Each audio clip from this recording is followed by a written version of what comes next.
वक्रतुण्ड महाकाय सूर्यकोटि समप्रभ निर्विघ्नं कुरु मे देव सर्वकार्येषु सर्वदा। नमस्कार, मराठी संस्कृती या चॅनलवर आपल्या सगळ्यांचं खूप खूप मनापासून स्वागत. आज आपण मोत्याची महिरप कशी बनवायची ते बघणार आहोत. ही महिरप तुम्ही तोरण म्हणून सुद्धा वापरू शकता. चला तर मग सुरू करूया.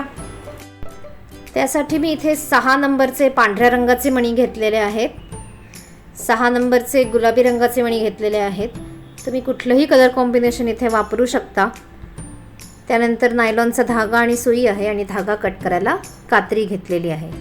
सुरुवातीला धाग्यामध्ये 6 पांढरे मणी ओवून घ्यायचे आणि त्यांची अशी गाठ मारून घ्यायची.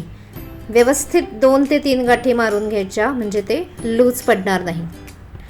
तुम्ही हे तोरण म्हणूनही वापरू शकता, देव्हाऱ्याला तोरण म्हणूनही वापरू शकता किंवा महिरप म्हणून ताटाभोवती सुद्धा वापरू शकता.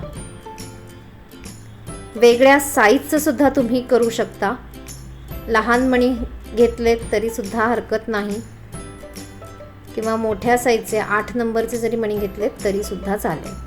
आता या पुढच्या एका पांढऱ्या मण्यातनं धागा बाहेर काढून घ्यायचा आणि हा जो टोकाचा उरलेला धागा आहे तो कट करून घेऊया.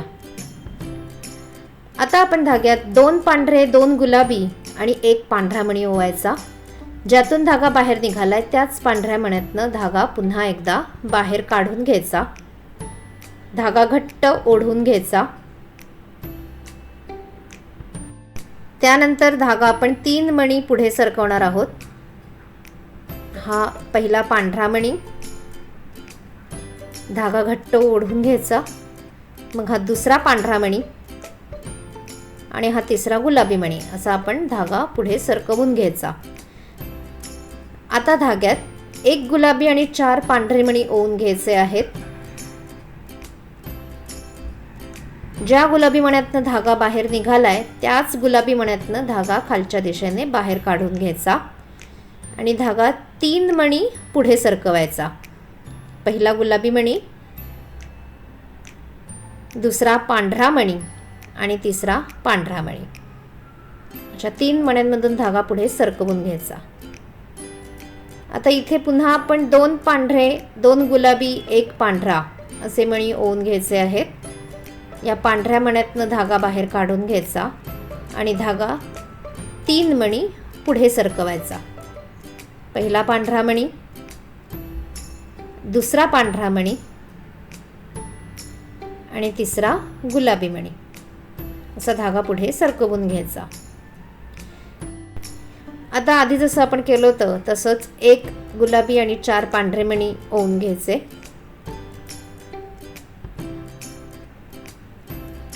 आणि ज्या गुलाबी मण्यातनं धागा बाहेर निघालाय त्यातूनच धागा खालच्या दिशेने बाहेर काढून घ्यायचा आणि मग धागा 3 मणी पुढे सरकवायचा.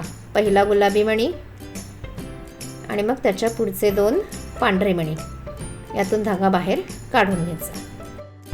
आता धाग्यात पुन्हा 2 पांढरे, 2 गुलाबी, 1 पांढरा मणी ओवायचा. ह्या पांढऱ्या मण्यातनं धागा बाहेर काढून घ्यायचा आणि मग धागा 3 मणी पुढे सरकवून घ्यायचा. पहिला पांढरा मणी, दुसरा पांढरा मणी, तिसरा गुलाबी मणी. आता इथे जसं केलं होतं त्याच पद्धतीने 1 गुलाबी, 4 पांढरे मणी ओवून घ्यायचे. ज्या गुलाबी मण्यातनं धागा बाहेर काढलाय त्यातूनच धागा पुन्हा एकदा खालच्या दिशेने बाहेर काढून घ्यायचा आणि धागा 3 मणी पुढे सरकवून घ्यायचा. हीच पद्धत आपण पुढपर्यंत फॉलो करणार आहोत. जितकं लांब तुम्हाला हे बनवायचं असेल तितकं लांब तुम्ही बनवू शकता. साधारणपणे 6 नंबरच्या मण्याला 62 हे राऊंड झाले पाहिजे. टोटल पहिल्यापासून शेवटपर्यंत 62 राऊंड्स झाले पाहिजेत आणि कोपऱ्यात जसा हा पांढरा राऊंड आहे तसाच शेवटी पांढरा राऊंड यायला पाहिजे. जितकं लांब हवं तितकं लांब तुम्ही करून घेऊ शकता. हा पहिला राऊंड जसा पूर्ण पांढऱ्या मण्यांचा आहे तसाच शेवटचा म्हणजे 62वा राऊंड सुद्धा पूर्ण पांढऱ्या मण्यांचा असणार आहे. आता तुम्ही कमी जास्त राऊंड करू शकता साईजनुसार. तर त्यावेळेस शेवटचा राऊंड कुठे करायचा, तर जिथे हे 3 गुलाबी मणी येतील त्याच्या पुढचा राऊंड हा शेवटचा राऊंड करायचा. जितकं लांब तुम्ही करायचं असेल तितकं लांब करू शकता. आणि 3 गुलाबी मणी येतील त्या राऊंडच्या पुढचा पूर्ण पांढऱ्या मण्यांचा राऊंड तुम्ही करू शकता. आता मी इथे धागा बांधून घेतलेला आहे. हे बघा, पहिला जो सुरुवातीचा राऊंड आहे त्याच्या पुढे ह्या गॅपमध्ये मी धागा बांधून घेतलेला आहे आणि या पांढऱ्या मण्यातनं धागा बाहेर काढून घेत आहे. धागा घट्ट ओढून घ्यायचा आहे. आता आपण याच्या खालचा भाग कसा बनवायचा ते मी दाखवत आहे. 2 पांढरे 2 गुलाबी आणि 1 पांढरा मणी ओवायचा. मणी व्यवस्थित मागे सरकवून घ्यायचे. शेवटचा पांढरा मणी सोडून द्यायचा आहे आणि पुढच्या 2 गुलाबी मण्यांमधून धागा वर काढून घ्यायचा. शेवटचा पांढरा मणी सोडून देऊन 2 गुलाबी मण्यांमधून धागा वर काढून घ्यायचा. धागा घट्ट ओढून घ्यायचा. त्यानंतर धाग्यात 2 पांढरे मणी ओवून घ्यायचे आणि या वरच्या पांढऱ्या मण्यातनं गुलाबीच्या पुढचा जो पांढरा मणी आहे त्यातून धागा बाहेर काढून घ्यायचा. धागा घट्ट ओढून घ्यायचा.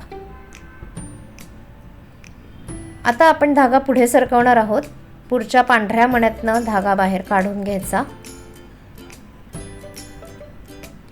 याच पद्धतीने आपण पुढच्या पाकळ्या सुद्धा करून घेत आहोत. 2 पांढरे 2 गुलाबी आणि 1 पांढरा मणी ओवून घ्यायचा. मणी व्यवस्थित मागे सरकवून घ्यायचे. शेवटचा पांढरा मणी सोडून द्यायचा आणि पुढच्या 2 गुलाबी मण्यांमधून धागा बाहेर काढून घ्यायचा. धागा घट्ट ओढून घ्यायचा.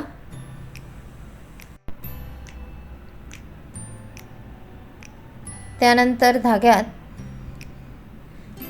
2 पांढरे मणी घालून घ्यायचे. या पुढच्या पांढऱ्या मण्यातनं धागा बाहेर काढून घ्यायचा. तुम्ही इथे वेगवेगळं कलर कॉम्बिनेशनही वापरू शकता. इथे खाली गुलाबीच्या ऐवजी गोल्डन मणी सुद्धा तुम्ही इथे वापरू शकता तुमच्या चॉईसनुसार. आता या पुढच्या पांढऱ्या मण्यातनं धागा बाहेर काढून घ्यायचा. पुन्हा धाग्यात 2 पांढरे 2 गुलाबी 1 पांढरा मणी ओवायचा. व्यवस्थित मणी मागे सरकवून घ्यायचे. पांढरा मणी सोडून देऊन पुढच्या 2 गुलाबी मण्यांमधून धागा बाहेर काढून घ्यायचा. किंवा आणखीन एक म्हणजे हा जो पांढरा मणी टोकाला आहे त्याच्याऐवजी तुम्ही एखादा क्रिस्टल मणी सुद्धा वापरू शकता. त्यानंतर 2 पांढरे मणी ओवून घ्यायचे आणि या पुढच्या पांढऱ्या मण्यातनं धागा बाहेर काढून घ्यायचा. तुम्हाला पाहिजे ते डिझाईन तुम्ही इथे बनवू शकता. आणि आता पुढच्या पांढऱ्या मण्यातनं धागा बाहेर काढून घ्यायचा. तर अशाच पद्धतीने ही संपूर्ण महिरप बनवून घ्यायची. लक्षात मात्र एक गोष्ट ठेवायची की शेवटचा राऊंडसुद्धा पूर्ण पांढऱ्या मण्यांचाच असला पाहिजे.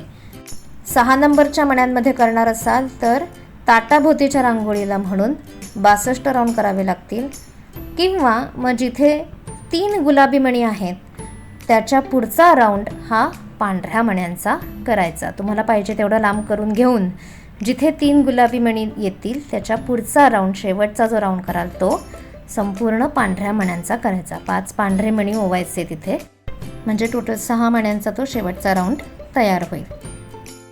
तुम्हाला जर का हा व्हिडिओ आवडला असेल तर नक्की लाईक करा, शेअर करा आणि मराठी संस्कृती या चॅनलला सबस्क्राईब करा. आणि असेच छान छान व्हिडिओ बघत राहण्यासाठी बेल आयकॉनवर सुद्धा नक्की क्लिक करा, जेणेकरून तुम्हाला नवीन नोटिफिकेशन्स मिळत राहतील. माझा हा व्हिडिओ बघितल्याबद्दल खूप खूप धन्यवाद.